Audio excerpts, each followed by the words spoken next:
Welcome to Beyond Rockets. Hope you're having a great day. My name is Clark Dunn and I'm your host. Get ready to enjoy some awesome conversations from Huntsville locals about cool work they are doing right here in the Rocket City. You can connect with us on social media at Beyond Rockets. And if you're interested in doing a podcast yourself, I'd love to hear from you. You can visit my website, beyondrockets.com today, or connect with me on LinkedIn at Clark Dunn.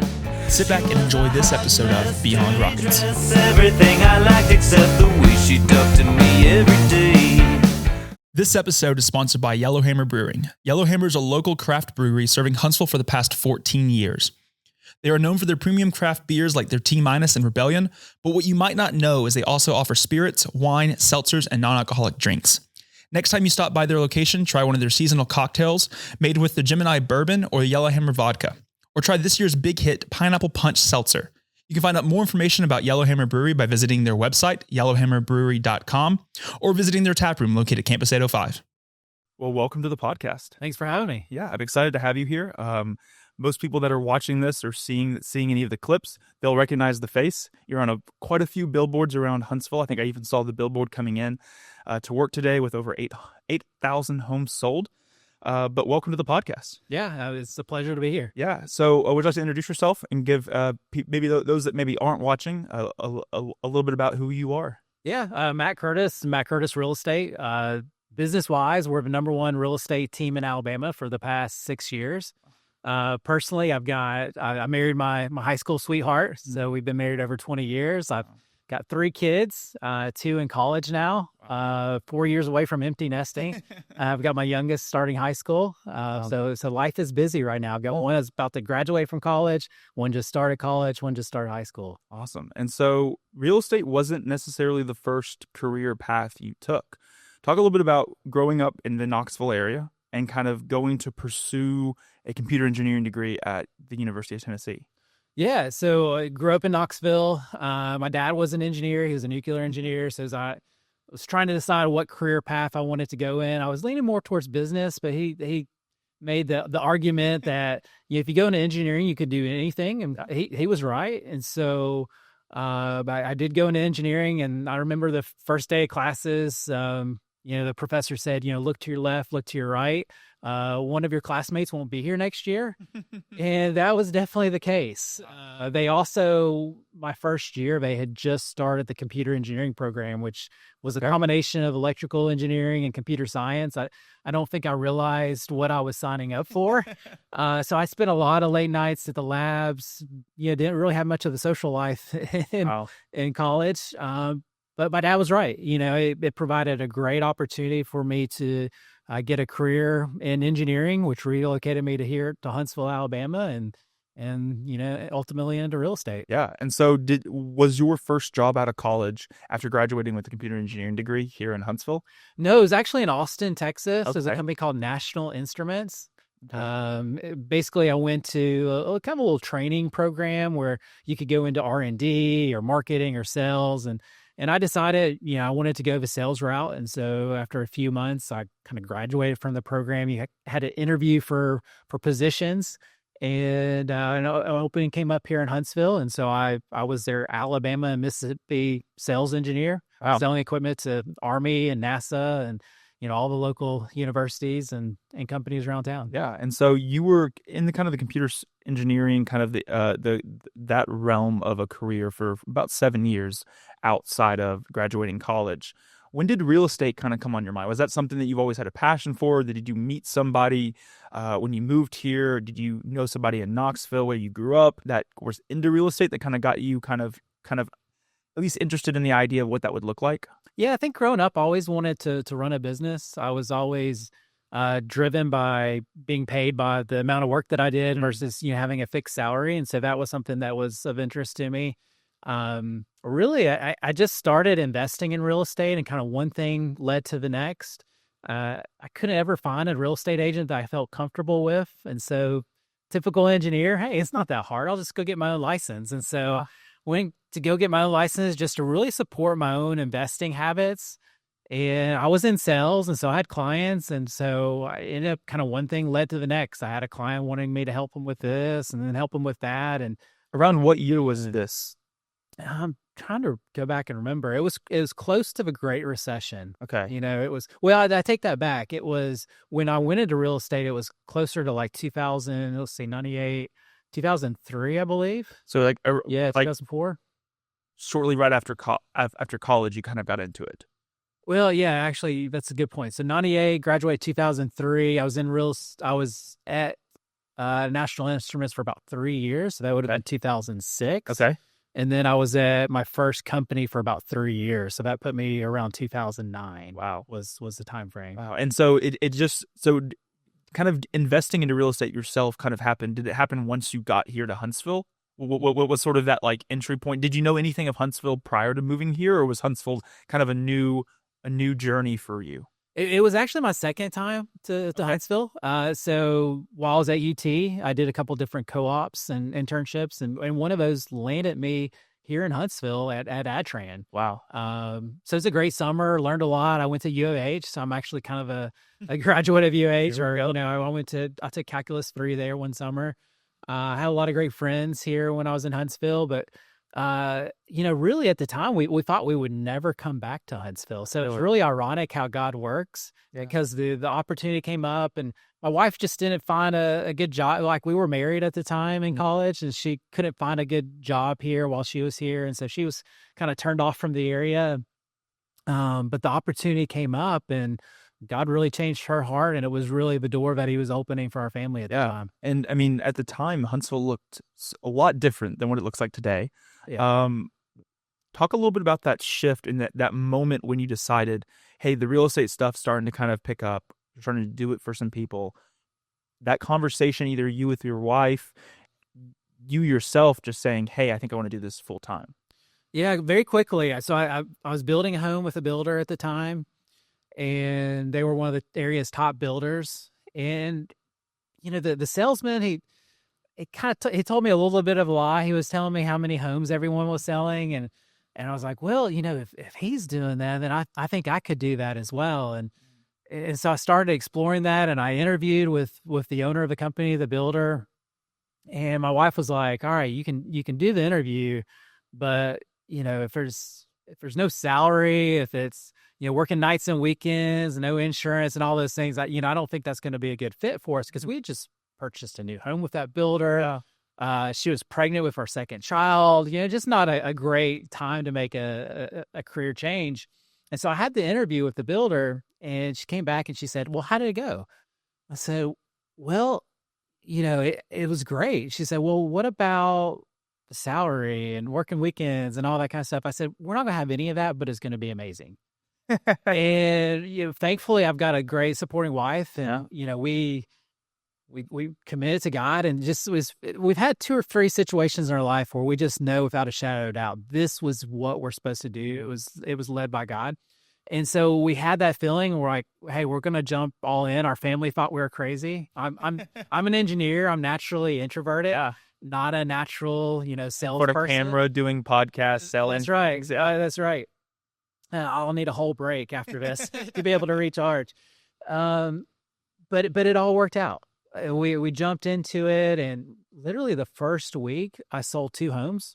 Wow. And I worked a little over 6 months that first year, and I almost outsold the top agent in the company working half the year. Wow. And so after that, I was the top agent for the 3 years that I was there, and God just really, really blessed it. And then in 2010, you decided to kind of open your own real estate agency. Talk a little bit about, I think there's plenty of real estate agents that do really well working at other agencies that kind of have seen success and been there for a long time and are able to kind of go up the ladder, but necessarily opening up their own agency is not something that's on their agenda. Why was it what was drawing you in that direction of saying, hey, like you've seen what you've been able to do yourself. What if I was able to teach people to do this and make it even more? Yeah, well, when I first started the brokerage, I hired 3 people, me, myself, and I.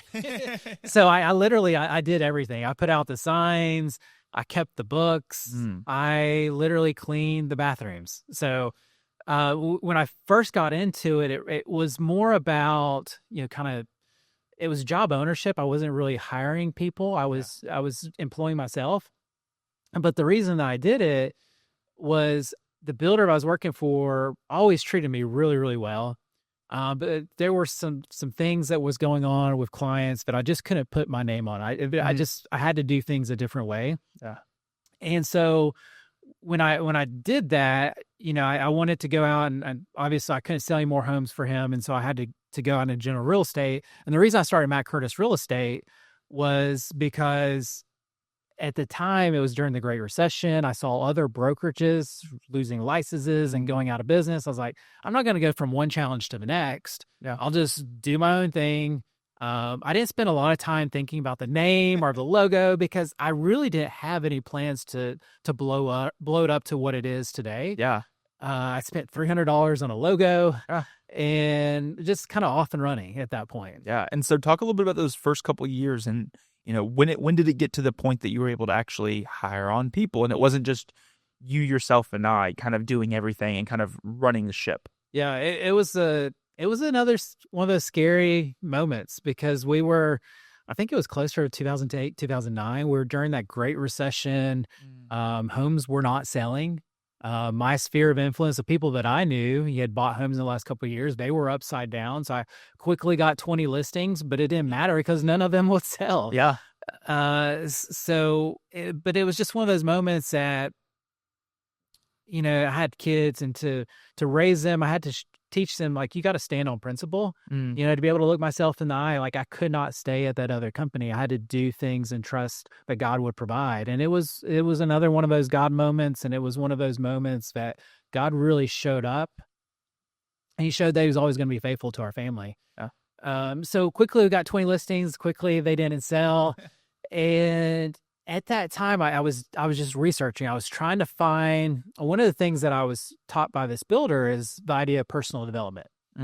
There was a study done in one of the universities of California that if you read or study an hour a day in your chosen profession, you can double your income every 2 years.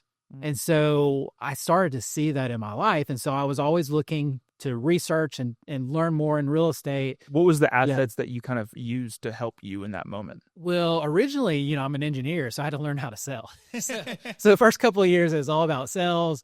Then it turned into marketing. And then later on, I needed, I was an engineer. I didn't go to any management classes or leadership classes. So I needed to learn how to lead people and grow a company. But at that time, it was more real estate related. And there was these CDs at the time. Now it's podcasts. Before it was CDs that you would subscribe to and they mail it to you on the mail. It's called Star Power. And they were interviewing these real estate agents. And I found this common thread. Everybody kept saying Tiger Leads, Tiger Leads, Tiger Leads. And I was like, I might need to check into this Tiger Leads thing. Yeah. They ran exclusive markets and by God's grace, I researched it and there was nobody in our market. Somebody had just given it up. Wow. And with that, I started marketing it, using it, creating buyer leads. And I developed this really close relationship with the owner of the company. And he invited me to an event where he got together a lot of the agents that were using the system. And that event, I remember it like it was yesterday. I was in Chicago. It literally changed my life. I was, all these top agents and top folks were on the stage, and I was just, writing notes after notes after notes after notes, like had tens of pages of notes, probably 20, 30 pages worth of notes from the conference. And I remember going back, my flight was delayed and, that was good though, because I was able to go back through my notes. And then that whole week, I remember selling real estate all day, but then I would stay up till like midnight every night, just reviewing my notes and creating a business plan. And that business plan is 90% of what you see in our business today. Wow. So that's where I went from me, myself, and I to, hey, it's time to actually expand and hire folks. I need to get these people in these positions that like allows me to do the thing that I'm really good at, but also allows them to do the thing that they're really good at. You got it, yeah. And so take me back to like a year when you thought as you kind of built this business plan, you started hiring people, finding people that fit the right positions that kind of allowed you to be successful. Around what year, 2011, 2012, did you kind of feel like things were kind of moving in the right direction? Like it wasn't as though you had just jumped all in on this sort of startup idea. This is actually like a full-fledged business now, and that you can see sort of the runway ahead of you. Oh yeah, yeah. It was immediate. I'm a Mhm. big fan of Jim Collins and 20-mile marching and firing bullets before you fire cannonballs. And so SPAC principles, implementing all those things into my business. But it was immediate. We had a goal to grow at least 20 to 30%, but early on we were growing 40+%.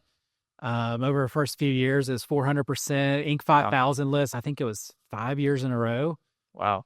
So had massive growth. I believe it was 2,000%, or no, it was more like 2,200% growth over a 7-8 year period. Yeah. And so what did your day in the life look like maybe in that first few years when you're getting this up, you're getting this momentum, you're seeing this growth year over year for the first few years, and even now you're still seeing that growth. But what was it? I mean, your day in the life probably has changed drastically Oh, yeah. from 2012, 2014 to today. What did it look like back then? Well, part of that business plan was, the org chart. Mm. And so, early on in org chart, you're in multiple spots, and your job is to take We'll yourself just see out it of a those. little bit as Your job is to everything. take yourself out of those spots and hire to them. And so that happened over time.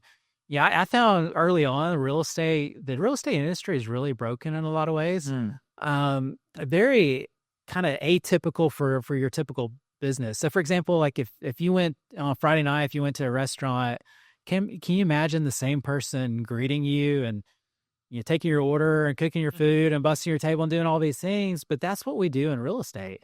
And so real estate agents, they try to juggle all these different balls, and they get busy, they get sick or get too busy with clients, and balls get dropped. Or they have tasks put onto them that they're not naturally good at. Most people are naturally, if they're in real estate, they're naturally good with people and sales. They're not good at paperwork and some of the details. Who wants to do the busy work? They want to go out and they want to make money. Exactly, but that's important. If you're a 100%. client, all those I's got to be dotted and T's got to be crossed. And so as we designed that model, it was around giving agents freedom to do what they enjoy doing, and then backfilling and hiring positions for folks that actually enjoy those roles that they don't enjoy doing. And so what ended up happening was clients ended up getting better service. And I found immediately when I started hiring my first 1 and 2 people, my 5-star reviews went through the roof. When I first started hiring folks, I thought, well, these are friends, these are past clients. My phone's going to blow up. They're always going to ask me, hey, Matt, what's your advice? Yeah. What's your opinion? But what I found was my phone never rang because people really didn't care about me. They cared about the level of service that I stood for. So if I could hire people that cared and brought that level of service or higher, I'm up here on these levels, and they're up here on these levels, the client actually gets a better level of service. Yeah. And so when you were looking at all of those different areas of the business and kind of figuring out how you could take yourself out of them and kind of focus on being the owner, was there an area that was the hardest to take yourself out of? One that you loved doing, you loved being a part of, you loved having your hand in, but you knew to get yourself to where you are today, you had to get yourself out of that? Well, one of the things I really enjoyed early on was I did all of our buyer consultations. So a client would come in, I would sit down, I would do that, and then I'd hand it off to our agent. That wasn't scalable at the level that we do today. So there are a couple of things I think that, I've tried to hand off, but uniquely, I really enjoy doing them, and I really can't find somebody to replace me in doing them. And so, I'm still very involved in marketing. Yeah. I'm still really involved in coaching our agents. So we'll have people all the time that will call like, hey, wanting to work directly with me. I'm like, no, you really don't want to work with me. Like the time level that I could commit to serving you, the other agent has a lot more time. Yeah. And I'm there supporting them in terms of all the training and support. So you're getting the best of both worlds. You're getting their time and the training. And so you're going to get a 5-star level of service if you go with them versus, trying to do it with me. But I'm very involved in training, coaching our coaching our agents. I lead, typically 4 or 5 masterminds a week, and Tuesday training every morning. And marketing is something that, I've tried to hand off, but it's just something I enjoy doing. Yeah. And so 2020 to 2022-ish, 2021-ish was a weird year for real estate. Talk a little bit about what that looked like from your perspective, owning an agency, owning a brokerage, and dealing with sight unseen homes sold, dealing with interest rates at a low and just a frenzy. Talk a little bit about that sort of window of real estate here in Huntsville specifically. It was a scary time because when all that happened, there wasn't a playbook for it. We thought sales were going to go to a record low and then they go to a record high. It's literally, I remember we had to shift billboard campaigns. I would spend all this money to design a new billboard campaign around, the where we're at on the time in terms of, showings and it, just had to create a certain plan. But as soon as I created that plan, it was obsolete as soon as the boards went back up. And so we had to redesign. We had to be, quick on our feet. And it was a tough time too, because you're looking at social media and everybody's like, oh, I'm at home, I'm spending time with my family. And I'm like, it's 11:30 at night. I'm still at work. Yeah. Like it was time that I had to put in work to be able to ensure my team members had a job. Yeah. So there was that side of it. And, it's really interesting. I haven't really shared this with a lot of people. But I read this book. It's about dangerous prayers. And at that time, it was basically just saying, like, encouraging you to ask God to, like, break you as a person so that God, because God does his best works in the lows. Like when you're, flying high, that's not really, like, it's really hard to be humble and listen and hear. And so I prayed that prayer, and goodness, like the next day things started happening. It was tough because I had somebody that I had hired that I trusted to, hire agents and train and all this kind of stuff. And then they ended up leaving and like stealing leads and selling it. So it was really a tough time where we ended up having to rebuild, during that time. But God taught me so much during those times in that valley and those lessons. Real estate took off so much during that time. I actually prefer like the last 3 years. Yeah. Because the last 3 years, like during that time, anybody could sell a home. 100%. Now it's still a little tough. I mean, like I would say, like I love real estate. I look at it all the time. It's probably like I've done the course 3 times, completed it twice, just let it expire before I took like the actual final test. Yeah. So like I love real estate, and I love it. I love the whole thing about it. But it is interesting because now it seems that there is still a good amount of supply out there. Stuff's still coming on the market. Stuff's staying a little bit longer. But you are seeing it's taking a little bit of a more unique way of selling these homes than maybe it was 3 years ago. 3 years ago, it was, you could take a couple photos, you could get it posted, and it was probably going to have a couple offers, go over asking, someone was going to buy it without even seeing the house. Now it takes a little bit more work, but you're still seeing houses turn over.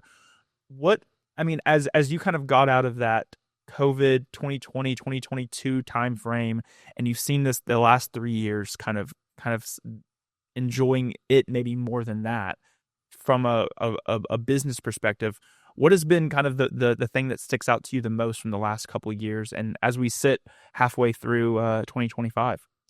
I like these kind of times because I like the challenge of it. 2020, anybody can sell a home. 2021, anybody can sell a home. But now it takes it takes skill. Yeah. And I like it during times like this too, because it's easier to recruit. When anybody can sell a home, you just get in the business, you fall into it. But now, you need training, you need good leads, you need good systems and support. It's easier for us to recruit during these times as well. So I'm fine if it stays this way for the next couple of years. Yeah. And so, as we sit, it was recently announced last week or 2 weeks ago, Space Command's coming. Yep. You did a video on it that came out maybe yesterday. Yeah. Or a few days ago as we're recording this. Talk a little bit about maybe what that looks like for the Huntsville real estate market as we finish off this year, but really, like, what do you expect to see in 2026 I think I even watched a video talking about mortgage rates and all of that. Like, talk a little bit about, just give us a high level view of what you expect to see ending off this year and kind of moving into 2026. Well, I shot 10 videos yesterday that'll be coming out. So I think over the next decade, Huntsville is really poised to just explode. As far as Space Command goes, that could be 1, 2. I even heard from a banker it might be 3 or 4 years before all those jobs really hit this area. What I think you will see is you'll see a little bit of a a spike from interest rates starting to fall, and then also just clients trying to get in before that big boom. Yeah. Which, I bought 2 homes over the weekend. Why did I do that? Because the deals that you're finding right now, I don't think we're ever going to find again over the next decade. Wow. And so I think like everything like nationally and then locally is all bubbling up to create this perfect storm for the Huntsville market. You have interest rates starting to fall. You have a housing shortage of 4 to 5 million homes nationally. But at the same time, Huntsville is annexing all this land, and we're now like the 27th largest city in terms of land mass. So we have a huge opportunity to build. Whereas you look at areas like, Knoxville, where I'm from, or Birmingham, they're kind of stuck. They've reached capacity almost. Yes. And so the jobs, the people are going to be coming here. You look at the announcement of Space Command, just the unity of all our leaders. That's really rare in today's day and age. And so that's a really positive thing for Huntsville in terms of if they want land at Space Command, they're going to go out and land the next thing as well. Yeah. Because of the unity and the support that they put behind things. You've got, trends where the median age of a first-time home buyer is 38. That's the largest on history. It used to be late 20s. Now we're late 30s, pushing 40 years old. So there's just this pent-up demand of millennials and Gen Z, the folks that are behind them, that they want to own a home. Like 67% of Gen Zers want to own a home. Yeah. You couple that with this massive wealth transfer that we're going to have from baby boomers as they pass away and pass on their legacy to their kids and their grandkids. And that's going to create a big buying pool for these millennials and Gen Zers.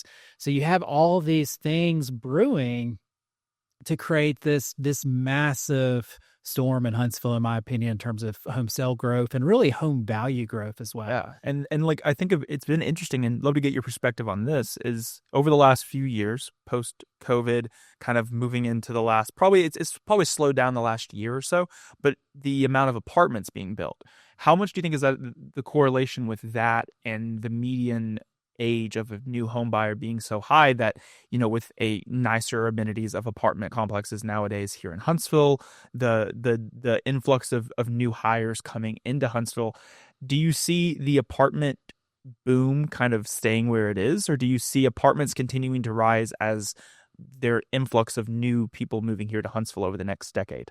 I think a lot of that is a result of all the publicity and the press that we've gotten. When you show up number 1 city in the U.S., number 2 city, you attract a lot of capital to the area. And I think some of that, our city does an amazing job with annexing land and running the city. I think that's one area that they really need to look at. They really approved too many apartment complexes. So vacancy rates are way too high in the city. A lot of single family homes, rents are falling, which is good for folks. But the biggest challenge is homeowners have 40 times the net worth of renters. Yeah. And you look at, there's that quote out there by the World Economic Theorem or whatever it is, where they want, they want you to own nothing and they think you'll be happy. I mean, think about it. Our music, we don't own anymore. Back in my day, I used to have CDs and then cassettes and all these Netflix and streaming services.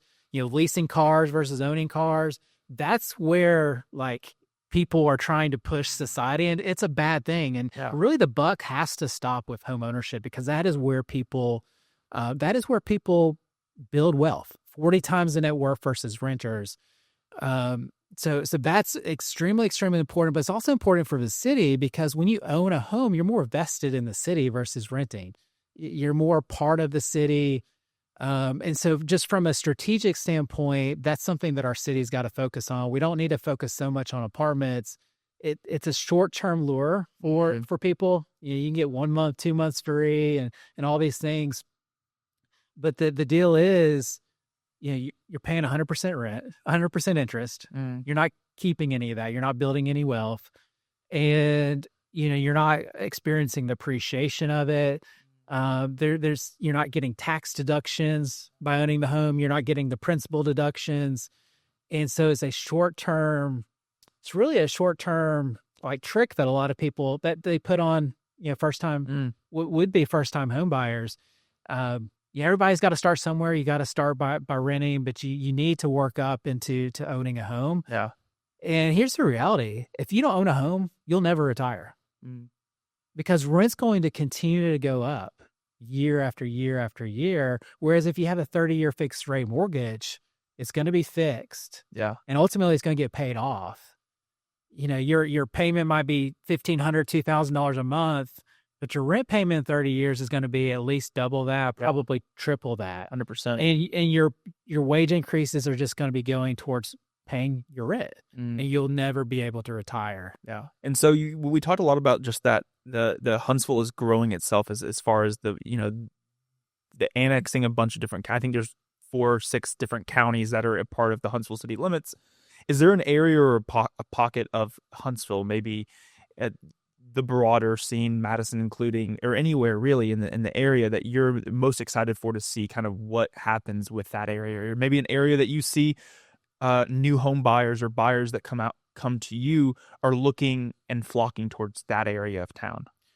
Well, the new area of growth is going to be kind of out Limestone County, out towards Mazda, Toyota. That's where all the land's getting annexed. The city's got some big challenges in terms of not having the right schools out in that area at this point. So that's something that the city's going to have to overcome. But there's a lot of land. That is where I'm excited to see what it turns into. Yeah. They've already announced another like Providence style community out that way. So I'm really excited to see what that turns out to be. It's incredible just to see how much Huntsville is kind of spread out. I mean, I feel like I graduated high school in 2017 and downtown was kind of on that cusp of being kind of what it is today.